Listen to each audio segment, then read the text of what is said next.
she'll be done being vice president. She's relatively young, 60 years old by DC standards in politics. That's pretty young. I don't know what the future holds for her. That's a really good question as far as what she's going to do, because she won't hold any office at all, and she's not really going to be able to come out, like Biden, of course, was vice president. She's already been a nominee. It didn't go very well, right? Didn't get a lot of votes. I don't know what's in the future for her. And if you look at the Democratic Party, I think there's going to be a whole lot of soul searching. I've already written about this. Do they need to do different policies? Do they need to just have more of a firm backbone? One strategist I talked to said that the Democrats just need to have more of a backbone and say this is what we stand for, and not moderate. They think basically the opposite. Some say they do need to moderate, maybe on illegal immigration. You kind of accept that a secure border is a popular message. Welcome to Reporter's Notebook, where we talk to the Washington Examiner's top journalists about the stories breaking on their beats.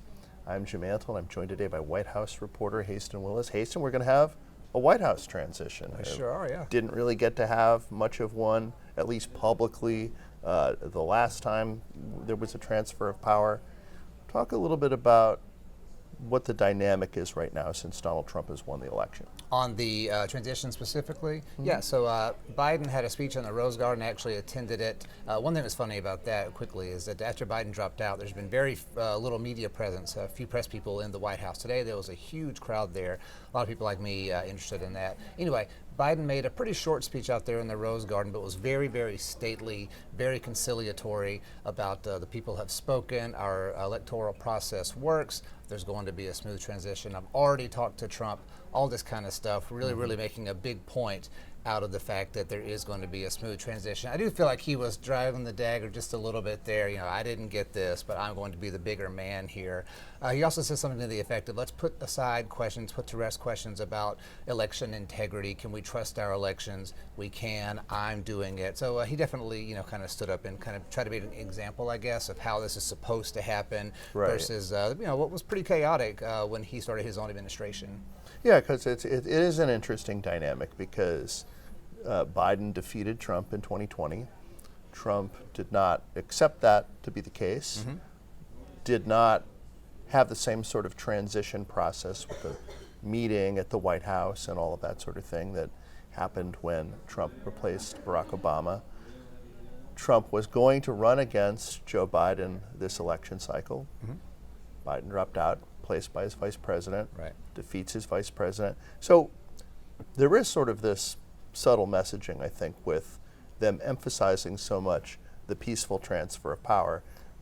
Definitely. Yeah, I think it's, very early already, that's always the next election is what people are talking about in politics, right? So already kind of trying to show a contrast, right, with how we handled defeat versus how Trump did.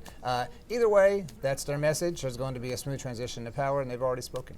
And so Harris mentions this as well in her concession speech, but and Harris, of course, differs a bit from Biden in that, there's a possibility that her political career isn't over, right? Possibly. I mean, she'll be done being vice president. She's relatively young, 60 years old by DC standards in politics. That's pretty young. I don't know what the future holds for her. That's a really good question as far as what she's going to do, because she won't hold any office at all, and she's not really going to be able to come out, like Biden, of course, was vice president. She's already been a nominee. It didn't go very well, right? Didn't get a lot of votes.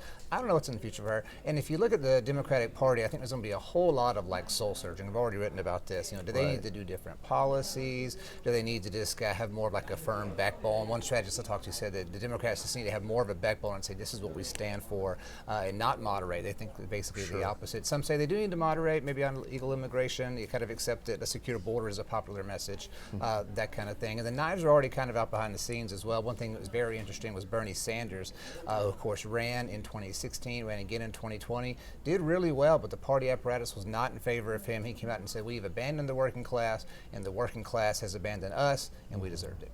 So yeah, you mentioned these recriminations that are happening.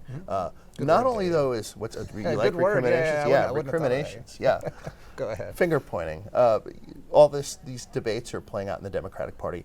Not only are they looking ahead to 2028, a silver lining is, having lost this election, potentially you have a better midterm election in 2026. So there's a lot riding on what they do strategically, no? For sure, yeah, there's already some posturing going on. Yeah, the midterms, of course, will be interesting. The House looks like Republicans are going to keep that, but pretty narrowly. And same thing, they only gained relatively not that many seats if you look historically. The only gain, I think it's going to end up being about 4 seats in the Senate. So yeah, of course, the Democrats are going to be just 2 years from now already looking to kind of yank that back, get Congress back under their control. And there's already some posturing going on at the presidential level. I guess I'm speculating a little bit here, but Gavin Newsom, the governor of California, has already announced he's calling a special session of the California legislature to try to basically Trump-proof his state. They're going to do some sort of things. They think they're going to kind of shield them from his policies. I see that as some posturing already to get his name out there in the headlines, have people like me talking about it, and get him an early lead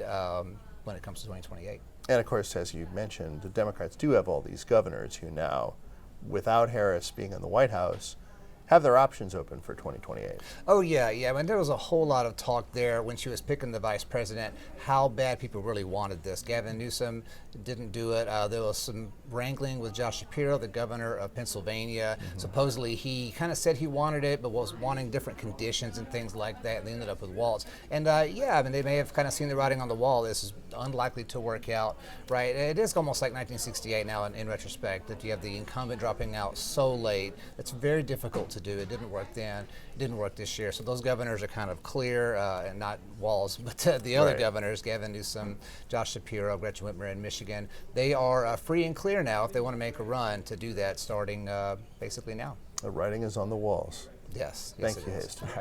You can read Haisten and the rest of our political team's coverage at washingtonexaminer.com.